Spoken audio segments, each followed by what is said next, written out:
A esta hora, como todos los días, el devocional de mañana oirás mi voz. Una reflexión sobre la palabra de Dios, en conexión con Poderosa Celestial Radio. Disponga su mente y su corazón para escuchar la palabra del Señor.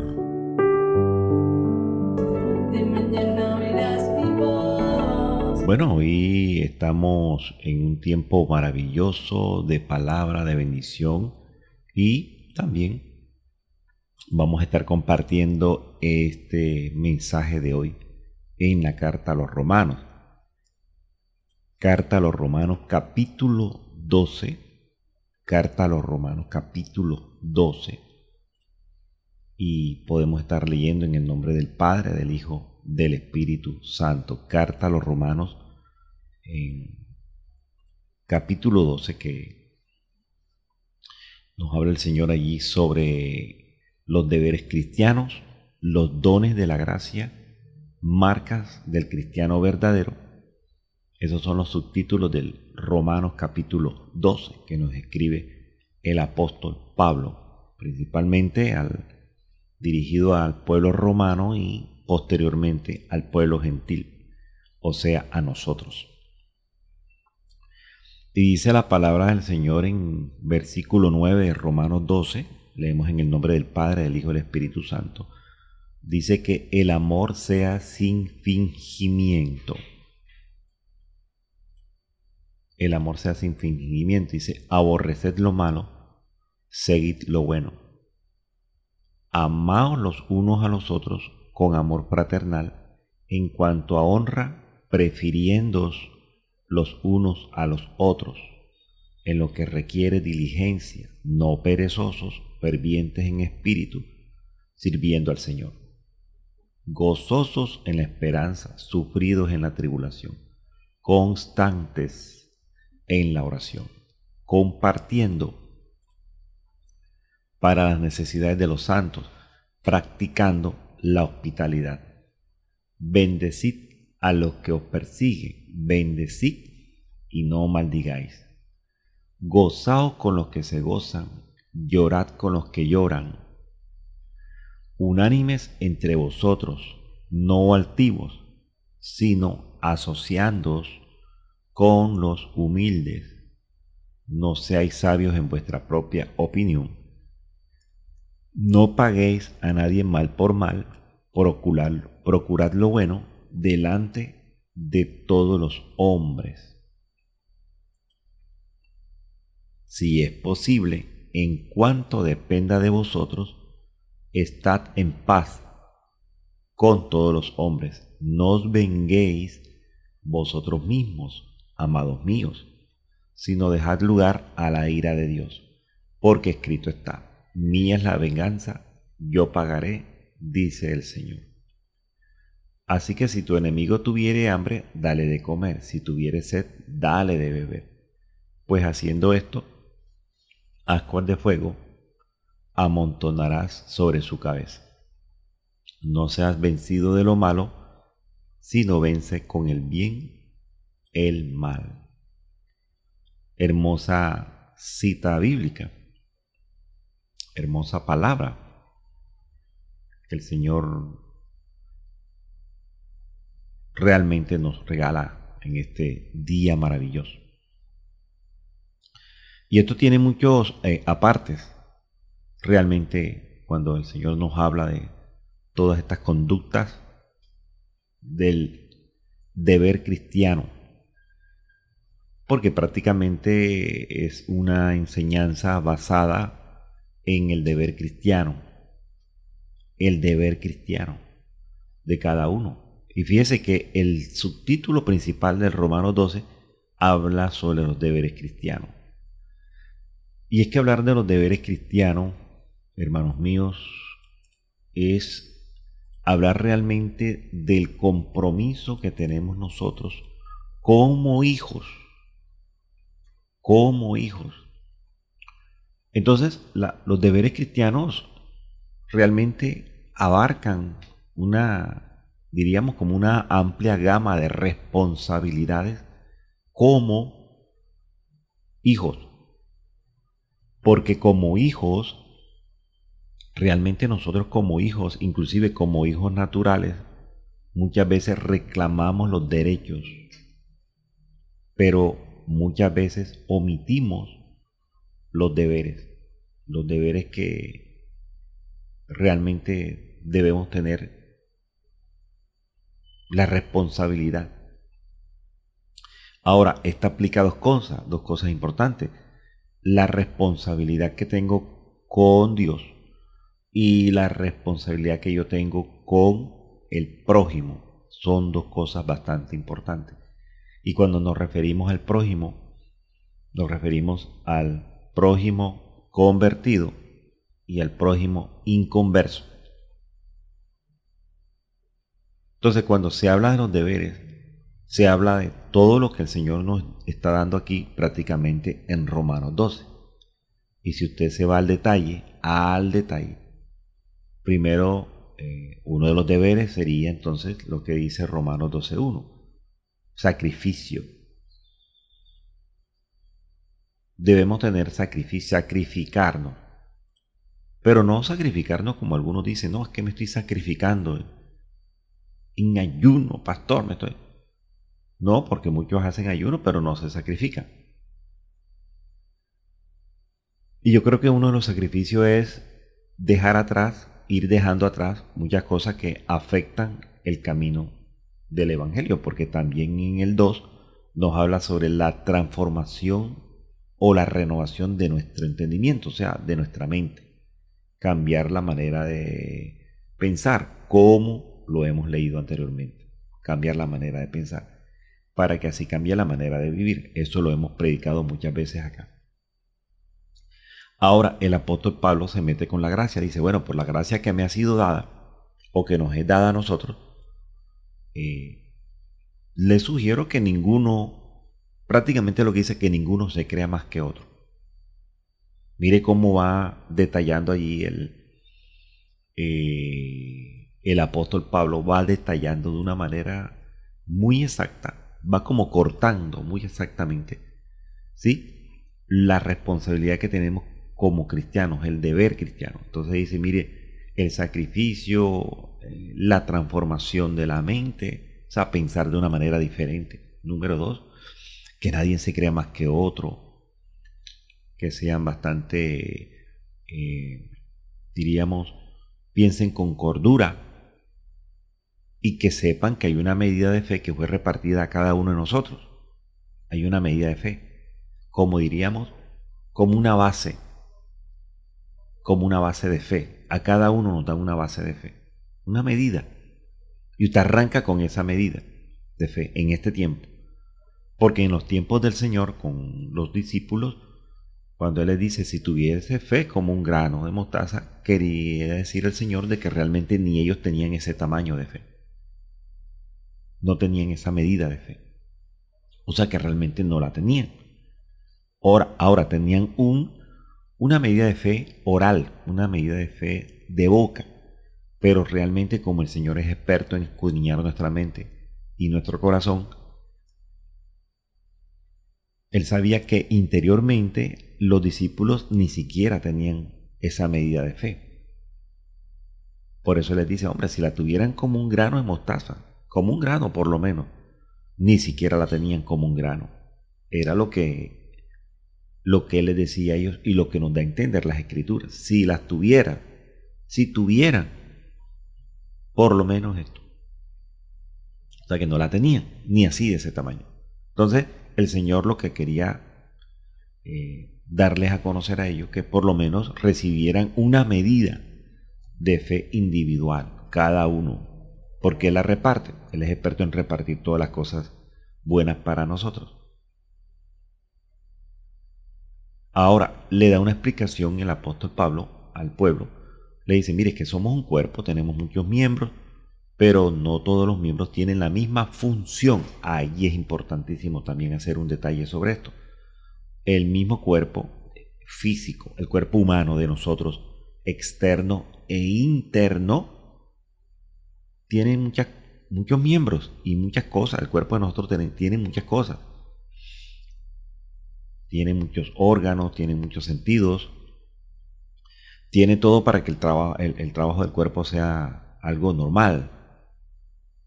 Pero no todos, dice la palabra, no todos tienen la misma función, el mismo cuerpo, con muchos miembros y con diferentes funciones. Con diferentes funciones. Entonces, el apóstol Pablo trata como de explicar que el cuerpo humano tiene todas estas cosas y el cuerpo espiritual de Cristo es un solo miembro, pero con diferentes dones, con diferentes funciones.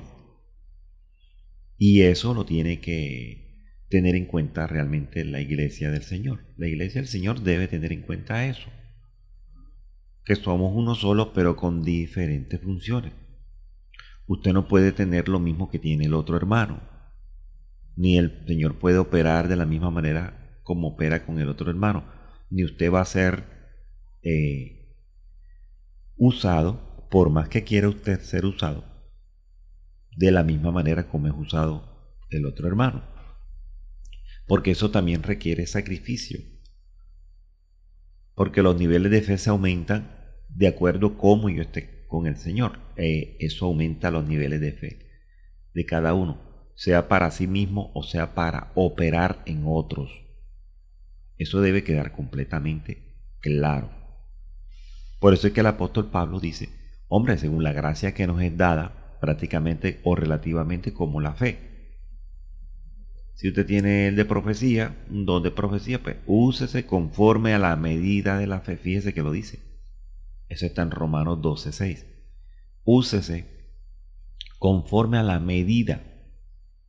O sea, usted no puede exponerse también a hacer más. Si usted tiene ese don de profecía y no tiene la medida de fe, usted no se puede exponer a decir cosas que realmente el Espíritu dice.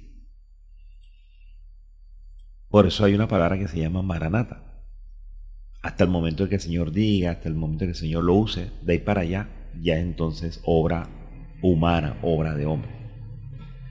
Ahora tenemos otros dones más importantes, diríamos, ¿no? Como en la parte que se puede ver, en la parte externa.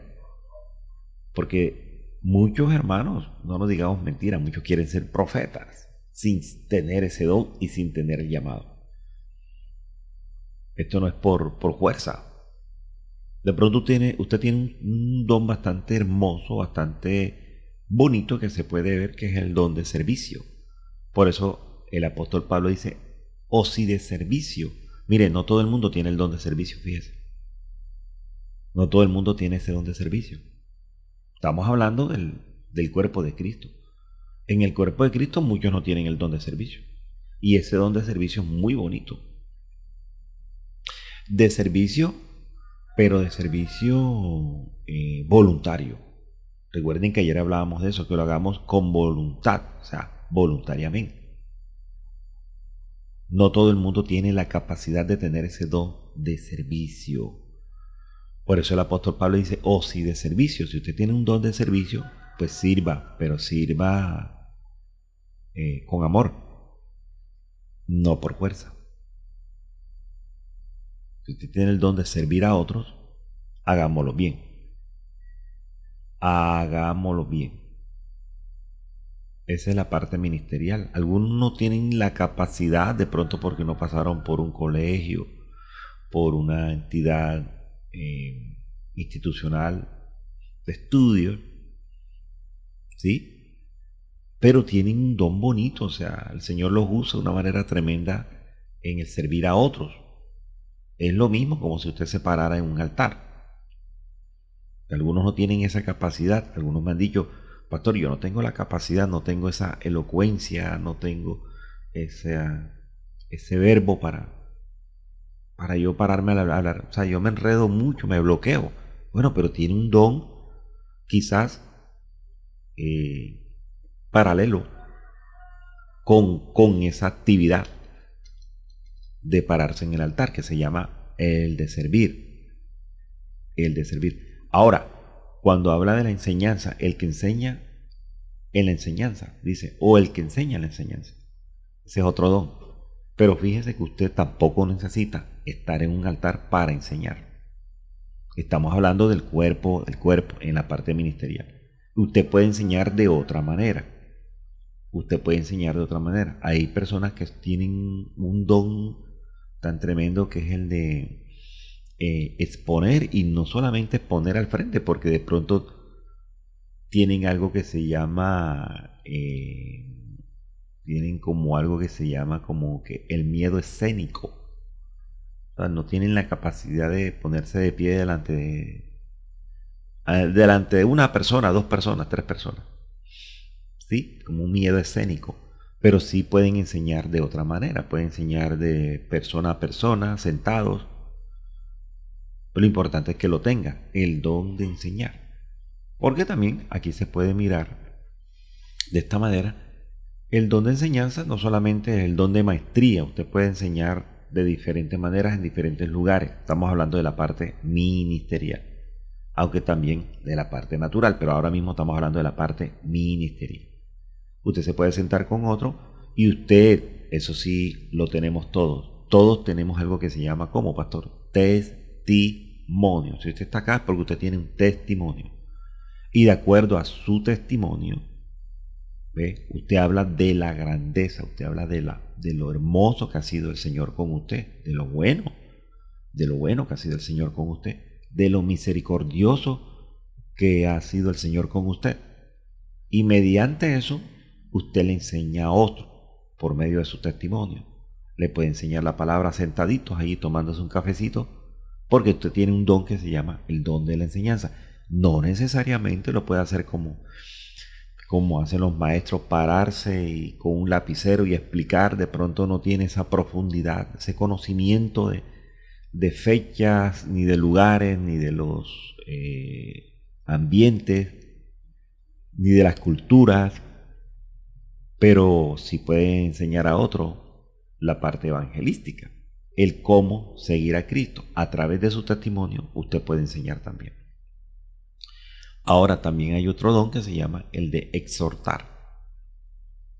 El que tiene el don de exhortar. Esto sí es bastante de cuidado, ¿sí? De mucho cuidado. Porque realmente vamos a mirar lo que significa en el griego original la palabra exhortar. Exhortar. Pero muchos la toman como que. Bueno, miren, la palabra exhortar es el griego 3870, que es parakaleo, con K, parakaleo. Y la palabra exhortar en el griego original significa invitar. Fíjese, invitar significa invocar, significa animar, significa confortar, significa consolar o significa exigir. Entonces, de esa manera se puede utilizar el término parakaleo, que es exhortar. Y algunos creen, bueno, yo tenía conocimiento de que exhortar en las instituciones, sí, es un llamado a atención, se exhorta a fulano, ¿sí?, para que en la próxima oportunidad cambie su manera de comportarse, etcétera, etcétera. Así he visto yo esta palabra exhortar. Pero el significado de exhortar dice incitar a alguien con palabras a que haga o deje de hacer algo. Ese dice la Real Academia Española. Exhortar, en el diccionario de nosotros, incitar a alguien con palabras a que haga o deje de hacer algo. Y algunos tienen esta palabra exhortar como regañar. Y no es así. Fíjate que en el griego original no aparece regañar.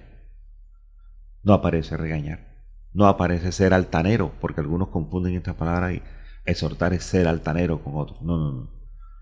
Exhortar es animar. Animar a otro a que haga las cosas bien. Animarlos. Yo los animo. El apóstol Pablo decía, hijitos.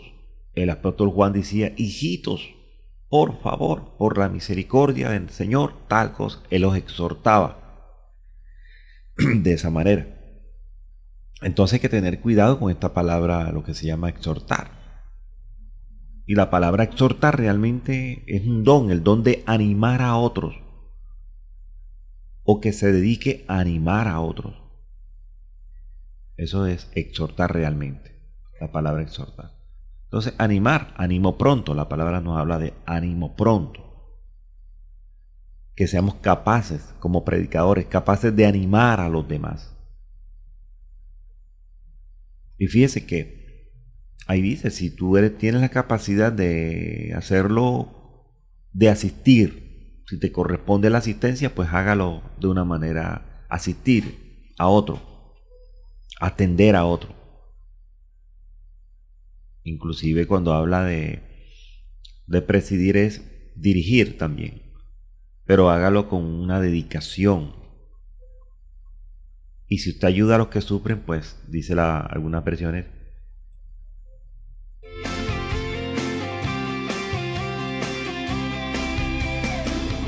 dicen algunas versiones, hágalo siempre sonrientemente, no preocupando a la persona que usted está ayudando. Hay mucha gente que se acerca a otros para ayudar y resulta que las personas quedan como preocupadas. Hay que hacerlo de la mejor manera, sobre todo cuando atendemos enfermos. Enfermos quizás que tienen un problema de enfermedad terminal, cuando creen que no hay esperanza. ¿Sí? Cuando creen que no hay esperanza, pues hágalo de la mejor manera. Hay que ser prudente. Mucha gente va a visitar enfermos, entonces en vez de... Esa es una mala costumbre que hay realmente. Aquí en la costa atlántica se ve mucho eso. Que van a visitar enfermos, entonces en vez de ser prudentes, por lo menos ser prudentes, de animar. Bueno, no animar, pero entonces soy prudente con esto. Entonces van como que a la mente del enfermo a llenarla más de preocupaciones, porque a fulana le pasó así, a mi hermano le pasó así, a mí me pasó así. Mire, todos los organismos no son lo mismo. Todos los organismos físicos del cuerpo, valga la redundancia, no actúan de la misma manera. No actúan de la misma manera. Algunas son más rápidas en asimilar medicamentos, otras no. Otras, aún con medicamentos, la persona se complica más. Por eso es que tenemos que guardar prudencia. Esta palabra de hoy es para los ministros, para todos los ministros, que nosotros tengamos ese deber cristiano. Estamos hablando del deber cristiano, o los deberes cristianos, pero que lo hagamos de esa manera. Seamos prudentes en hablar, en opinar. Por eso dice, el que preside hágalo pues de una buena manera, y el que haga misericordia, hágalo con alegría. Y entonces cuando el apóstol Pablo, él sigue hablando entonces de los mismos deberes que tenemos como cristianos.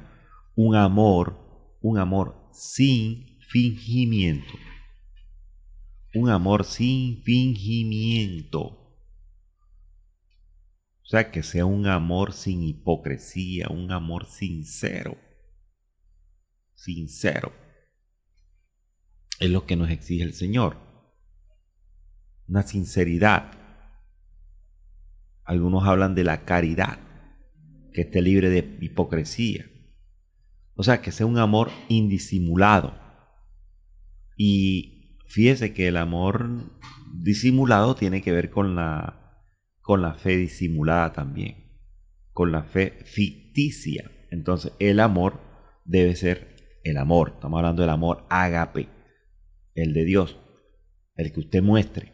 Debe ser real, sin fingimiento, sincero, no falso. No falso. ¿Y qué tiene que ver esto, pastor? Con el comportamiento de la persona. Cómo vivir la vida cristiana y cómo amar a los demás con sinceridad. También nos habla de rechazar lo malo y de amar lo bueno. Aborrecer lo malo y sigan lo bueno. Dice por allá, creo que en Tesalónica habla de eso también. Dice que tomemos todo lo bueno. Pero fíjese que aquí dice, rechacemos lo malo. sea, no aceptes lo malo. Fíjese, 1 Tesalónicas 5:21 dice, examinarlo todo. Entonces sí dice que tenemos que discernir. Examinarlo todo. Fíjese que la carta de Juan dice también, es que esto está bonito. Este mensaje está bonito porque el mismo Espíritu está hablando a través de las Escrituras. Dice la carta de Juan que tenemos que probar los espíritus si son de Dios. Ahora, no quiere decir que sean del diablo, sino que usted habla de pronto por su propia experiencia, con su propia sabiduría. Porque realmente tenemos que hablar es con la sabiduría de Dios, no con la mía, no con mi experiencia, no, es con lo que el Señor me ha dado a mí, con la experiencia del Señor en mi vida. Por eso dice, examinarlo todo, retener lo bueno. Dice por allá en Tesalónicas 5:21, retener lo bueno.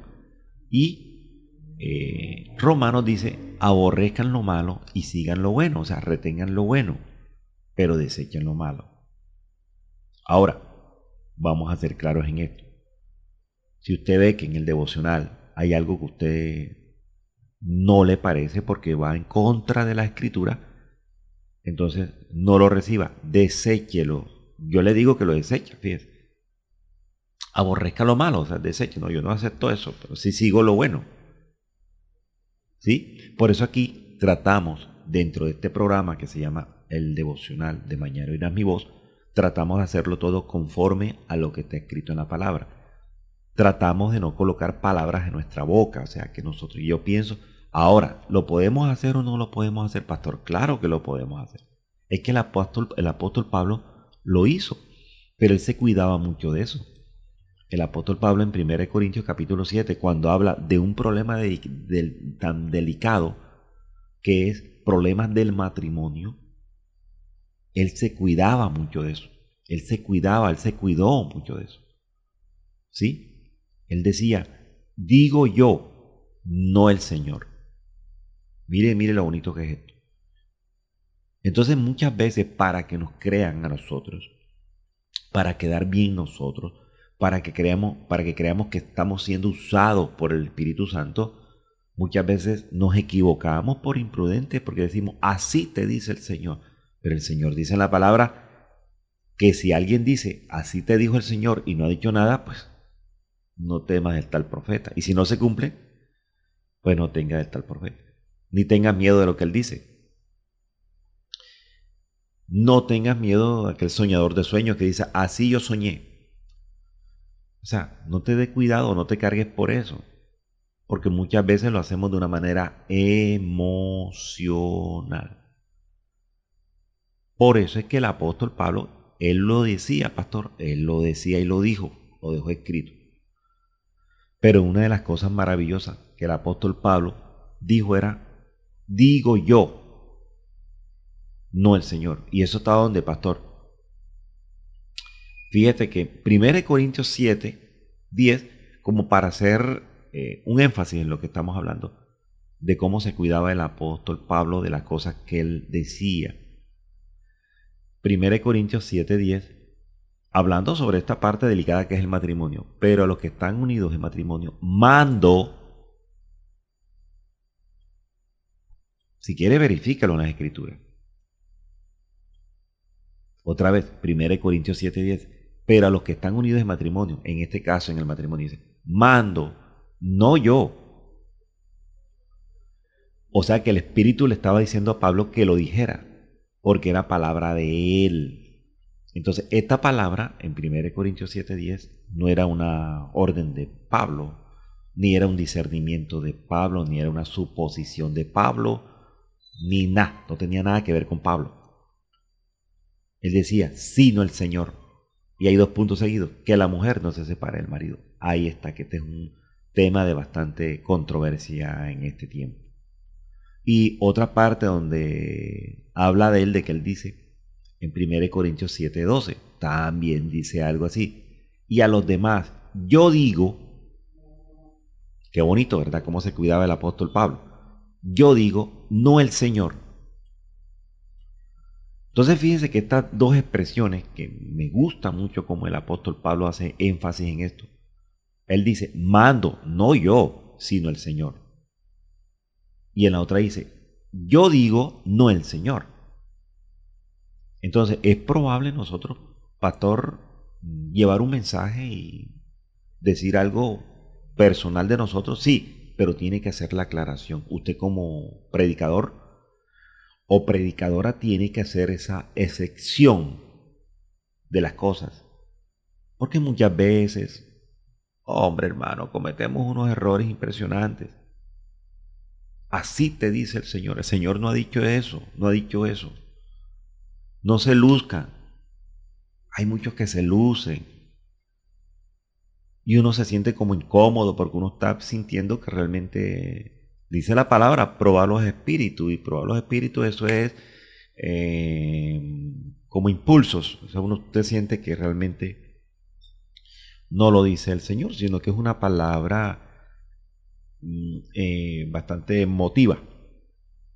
Y no nos digamos mentira, hombre, nos gusta lo emocional, nos gusta lo emotivo. O el momento y todo el mundo, gloria a Dios metido, aleluya, yo lo creo. Pero su vida está reventada. Cuando sale, eso está en la palabra, pastor. Palabra, palabra. Está en Mateo capítulo 13. Está en Mateo capítulo 13. Cuando habla de la parábola del sembrador. Ahí lo dice. Y fíjense que el Señor es tan hermoso que explica. Porque la gente no entendía. Y el Señor habló en este campo precioso que se llama parábola. Parábola. Era una de las maneras. Yo creo que el 99.99% de cómo hablaba el Señor era en parábola. Y eso estaba profetizado, que él iba a hablar en parábola. Ese es un tema que hay que exponer a la iglesia de la manera como hablaba el Señor. De la manera como hablaba el Señor. Y la palabra dice que hablaba por parábola, porque si usted no conoce, si usted no sabe, hay 4 niveles de interpretación de las escrituras. Hay 4 niveles, como si fueran 4 capas. Como la piel, el cuerpo de nosotros, está por capas. No soy médico ni tengo nada que ver con la salud, pero tengo entendido que nuestro cuerpo está por capas. Creo que la dermis, epidermis, algo así, está por capas, hasta llegar a lo más que está dentro, ¿verdad? Al hueso, quizás, al músculo. Así también es la palabra. La palabra está en niveles de interpretación. Y uno de los niveles de interpretación, hermano mío, abra bien el oído, levántele el volumen a la radio para que vaya aprendiendo esto, porque este es un tema de pronto que voy a explicar un día de esto. Que no es un tema de pronto de un día, sino de más de un día. Uno de los temas de interpretación de las escrituras que usaba el Señor era la parábola, que era un mensaje metafórico, parabólico, y estaba profetizado. Creo que se llama, en el hebreo creo que es algo como el drash, algo así como, que se llama el sermón, pero parabólico. Y estaba profetizado de que el Señor iba a hablar cosas escondidas desde los tiempos antiguos. Dice, abriré mi boca en proverbios. La palabra proverbios en el hebreo original es parábolas, si usted no sabía. Y en Mateo 13, ahí lo dice, voy a hablar por parábola. Llegó el momento en que ellos, los discípulos del Señor, se dieron cuenta de algo. Dijeron, caramba, ya no nos habla por parábola, lo dijo más adelante, pero en este caso, aquí los discípulos en Mateo 13:10, mire lo que dice Mateo 13:10, por favor, tome nota allí, Mateo 13:10, dice, entonces, acercándose los discípulos, le dijeron la pregunta, ¿por qué les habla por parábola? Y el evangelio,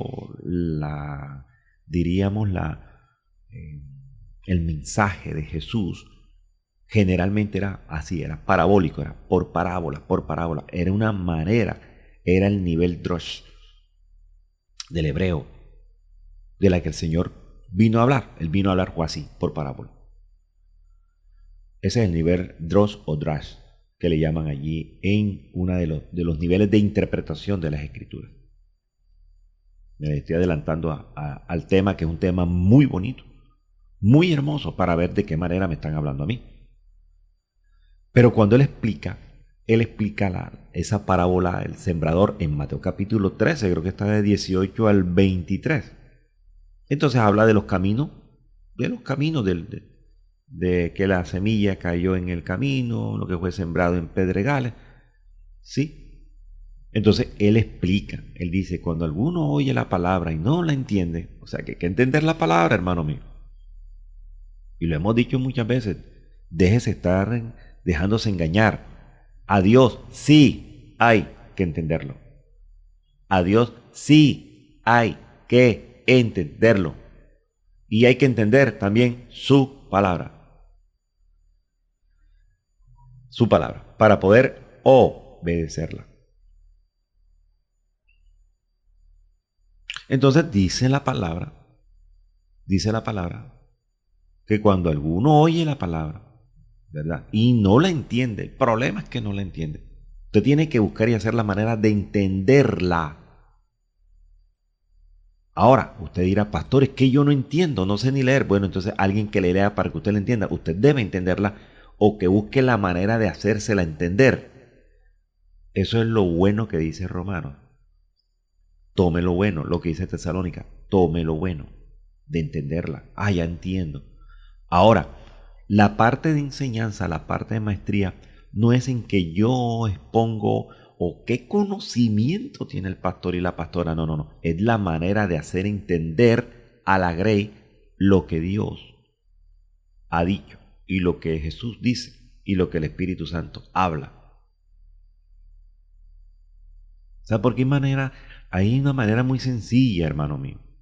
Hay manera sencilla de una manera sencilla. Usted puede hacerle entender hasta a la persona iletrada, que hay pocas en este tiempo todavía. Hay poquitas. ¿Sí? Hacerle entender el mensaje del Señor en un lenguaje sencillo. Y ellos entienden, obviamente. La persona entiende, Dios mío, ahora sí entiendo, qué bonito entiendo yo. Entonces, según lo que dice el Señor, algunos reciben la palabra con gozo, pero esa palabra no tiene raíz y es de corta duración, dice la Escritura, porque viene algo que se llama la aflicción, algo que está profetizado en nuestras vidas. Ustedes van a tener aflicción, ustedes van a tener aflicción. En el mundo tendréis aflicción. Y parece que la gente como que, oiga, dele gloria a Dios que está pasando por una aflicción.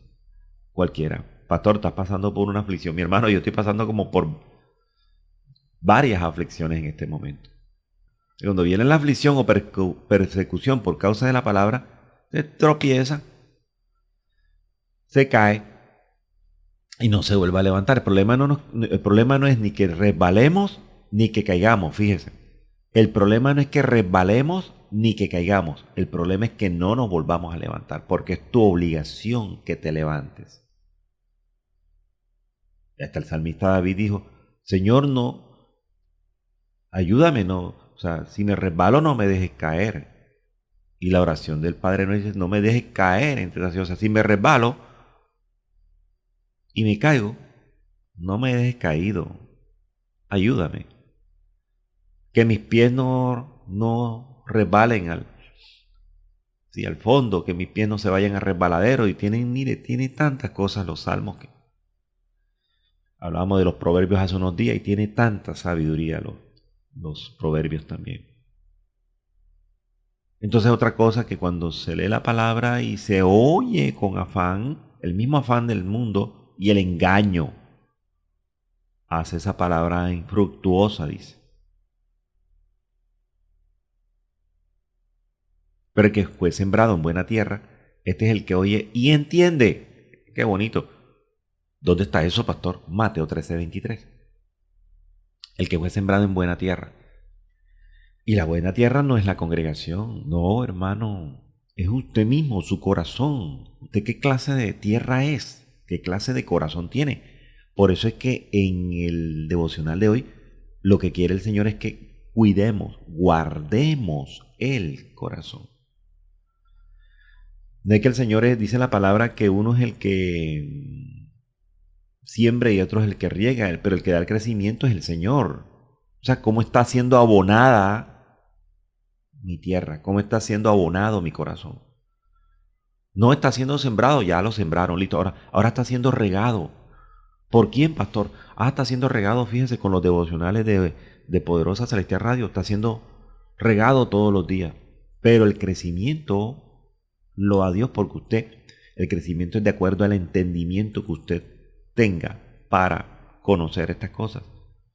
Por eso yo trato de hacerlo de una manera sencilla, sencillita, explicando punto por punto. Y si hay alguna pregunta, pastor, no entiendo esto, entonces extra micrófono durante el día, y eso le explico a los hermanos, me han escrito mucho, pastor, mira, no entendí esto es así, y ahora sí entiendo, pastor. No me molesta, a mí me gusta hacerlo. Pastor, ayúdenme, mire que tengo que hacer una exposición de la palabra, necesito saber esto. Mi hermana dice aquí en la palabra, todo lo digo con referente a la palabra dice, la palabra dice, la palabra dice, la palabra dice. Mire, después que usted se ponga en la... que no necesita más, hermano. Mucha gente le da miedo salir a un altar. Qué miedo, qué terror. Hermana, abra la palabra y exponga la palabra. No necesita ser tan elocuente. Nada más necesita leer. Pero en una exposición usted no se... Usted puede leer Mateo capítulo 13. Completo. Mateo 13 tiene, imagínense, tiene 58 versículos. Tiene 58 versículos, hermano mío. Y usted puede exponer del 1 al 9 que habla sobre la parábola del sembrador. Y mira, mientras que la semilla estaba junto al camino y vinieron las aves, se la comieron. Y usted va explicando. Y como usted no tiene ese don de explicar, entonces sigamos al 10. Entonces, acercándose a los discípulos, le dijeron, ¿por qué le hablas por parábola? Oiga, en este capítulo 13, que a mí me lo exponga una persona, Dios mío, los 58 versículos, en un servicio, yo me gozo. Yo me gozo porque la persona va a ser usada, vea, van a salir palabras de usted que no están en su mente. Y ahí lo va a tomar el espíritu y ahí usted se va a dar cuenta usted sin tantos nervios, sin tanto susto, sin tanta preocupación. No se mere, pobre. ¿Qué predico? ¿Qué predico? Entonces va a predicar, va a hablar es usted. No, que el Señor le dé la palabra y usted la desarrolla, usted la busca. Por eso le estamos haciendo de esa manera. Lo que el apóstol dice, mire, mando no yo, sino el Señor. Después dice, digo yo, no el Señor. Qué bonito cuando uno expone así, ¿verdad? Bueno, yo le voy a exponer algo de parte mía. Esto, después que sea algo, ¿sí? Algo que tenga que ver con lo que está hablando, excelente. Excelente. Por eso el apóstol Pablo, en la carta a los Romanos, dice, hombre, que todo sea de una manera clara, nítida, que no haya fingimiento, por favor, que no haya fingimiento. ¿Sí? Que se amen con amor fraternal, que honren, prefiriendo los unos a los otros, que honrense entre ustedes. Dice que sean diligentes, que no sean perezosos. Fíjese que nos está hablando algo de lo que dicen los proverbios. Que sean fervientes en espíritu, sirviendo al Señor, sirviendo al Señor, sirviendo al Señor, gozosos en la esperanza. Estoy sufriendo, pastor, tengo problemas, estoy enfermo, los resultados del examen me salieron así, pastor, pero tranquilo, goces en la esperanza del Señor, sufre en la tribulación, dice, sufridos. No es el momento de decir, hay poder en la sangre de Cristo, porque es que nos han metido eso en la mente, pero dice, sufridos en la tribulación, pero yo sé que el Señor a mí, porque si usted no pasa por tribulaciones, entonces ni hay aumento de fe, ni hay testimonio. Hay que aceptar el sufrimiento en la tribulación, hay que aceptarlo. Señor, yo acepto, pero yo sé que tú estás conmigo. ¿De qué ahí se glorifica el Señor? Yo acepto, Señor, mi proceso, pero tú eres bueno, Dios mío. Tú a tus hijos jamás, jamás lo vas a dejar avergonzado. Porque tu palabra dice, ahí usted aplica la palabra. No hay justo desamparado ni su descendencia que mendigue pan, Señor. Tu palabra dice, Dios mío, Padre Santo, esto por esto. Entonces le vienen palabras a usted, viene la rema para usted hablar con el Señor. Qué bonito cuando una persona ora de esta manera. No siempre, como decíamos ayer hablaba de la quejadera, que es como una gota de agua en una casa. Dios mío. Y más que todo las oraciones son así porque tenemos algo en nuestra vida que se llama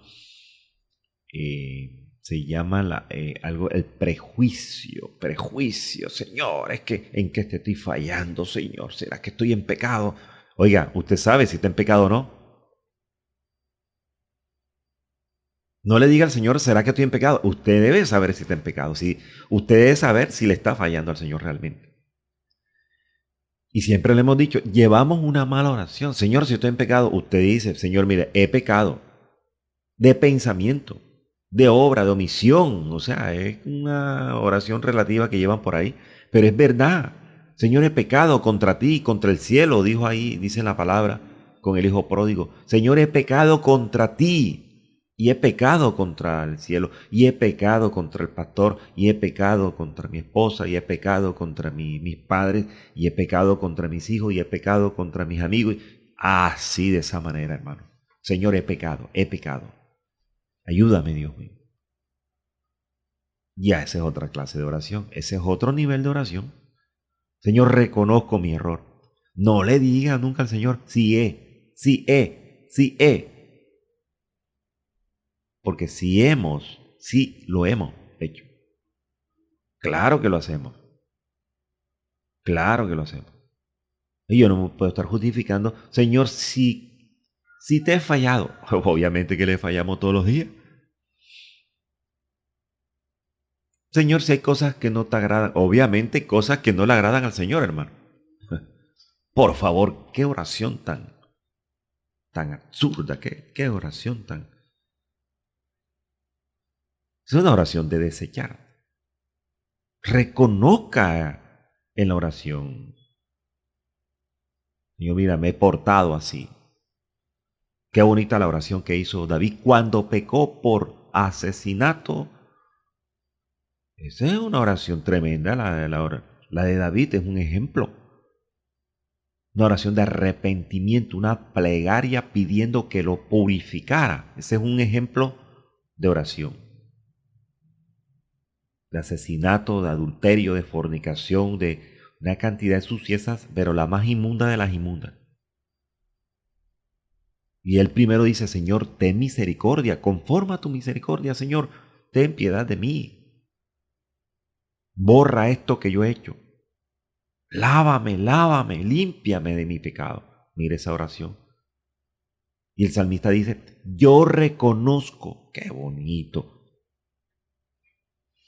Yo reconozco que soy un hombre carnal. Yo reconozco en el caso de las hermanas, soy una mujer carnal, Dios mío. Yo reconozco y yo reconozco que el pecado inmundo siempre está delante de mí. Siempre digo que no lo voy a hacer y lo hago. Y digo que voy a hacer y no lo hago. Pero estoy pecando, dice aquí el salmista David, el Salmo 51, usted lo puede leer en su casa. Él dice, contra ti solo he pecado, contra ti, Señor. Esa es una excelente oración, no diciendo todos los días, ay, ¿será que he pecado?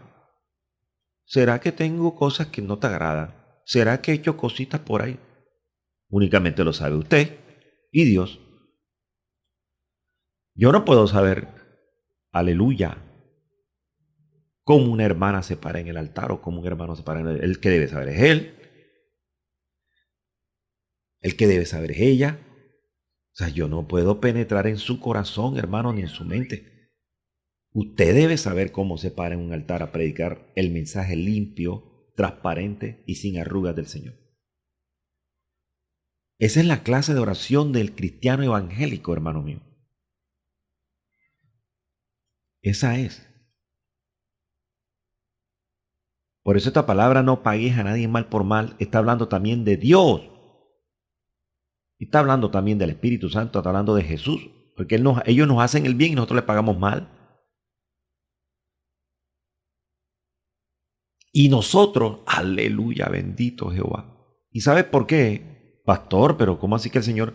Porque no es porque el Señor nos haga mal, ni porque el Espíritu nos haga mal, ni porque Dios nos haga mal, sino porque nosotros creemos que cuando tenemos en un proceso, caemos en un proceso, creemos que es un mal. Y vamos a ver que el Señor nos está tratando, nos está transformando y nos tenemos que dejar amasar. Pasa que hay algunos hermanos que el orgullito y la altivez no nos deja, porque es que yo reconozco, pastor, yo reconozco, yo lo he dicho aquí en este altar, yo soy más pecador que ustedes, porque el Señor me usa y me siento más sucio, más pecador, más inmundo. Ay, pastor, ¿y qué haces predicando? Porque yo reconozco y Él me limpia, Señor, límpiame, lávame, Dios mío. Mira mis ojos, mira mis oídos, mira mi boca, mira mi lengua, mira mi nariz, mira el olfato. Pastor, el olfato. Sí. De pronto usted haya tenido un novio, una novia de hace tiempo y haya usado un perfume de eso que a usted le llamó la atención y usted está casada o casado y le llegó por ahí el olorcito del perfume y se acuerda de aquellas noches como dice por ahí una canción. Y se acuerda del primero, de la primera. Y comienza a reunir todas esos libretos. Y la palabra dice que nada más con la mente pecamos. Ay, Señor, Dios mío, quita de mí esos pensamientos. Ya yo soy una persona organizada. Por eso es que esta es una de las maneras más puras de orar al Señor es esta. No quejándose, no diciendo, sí, sí, No, hermano, por favor, ya esto está pasado de moda. Obviamente, qué bonito cuando una hermana, un hermano, una persona le dice, Señor, reconozco mi error, reconozco que he sido rebelde, reconozco. Como David. Pastor, pero es que, bueno, en Daniel hay otro. Hay una fidelidad de Daniel por Dios. No solamente porque propuso no contaminarse con la porción del comida del rey, había una fidelidad tan tremenda, ¿sí? Tan tremenda en David, que cuando Daniel hace la oración, él hace una oración también. Él hace una oración y él dice, Señor, Daniel dice, hemos pecado. Daniel reconoce también, hemos pecado. Pero Daniel era un hombre justo, un hombre que andaba metido 3 veces al día en oración. Pero cuando él hace la oración por el pueblo, él dice, hemos pecado. O sea, les incluye ahí porque él reconoce que no era perfecto tampoco. Qué bonita oración la de Daniel. Entonces ya tenemos 2 ejemplos. En este caso, tenemos David que reconoce, sí, ¿cometió errores David? Sí, bastante. Pastor y Daniel también. Pero como era una intercesión por el pueblo, creo que eso está por ahí en Daniel capítulo 9. Vamos a verlo, porque es que, hermano, tenemos que saber de la manera cómo vamos a llegar al Señor, no con excusas. Porque Él sabe, Él conoce, Él pesa los corazones y sabe lo que hay en la mente del hombre.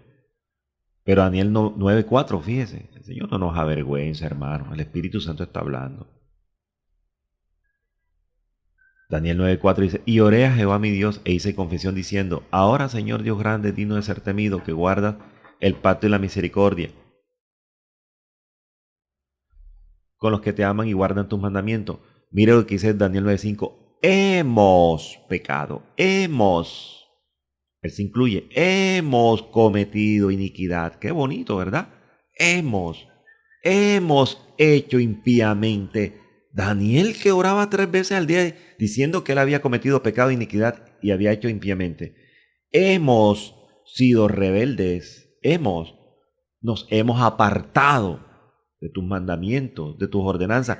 No hemos obedecido a tus siervos. Aleluya. Señor, yo soy un rebelde. A mí no me gusta obedecer a mi pastor ni a mi pastora. Yo soy una rebelde. Qué bonito. Glorioso Jesucristo. Aleluya. No permita que se confunda mi mente ni mi rostro, Señor, delante de ti. Aleluya.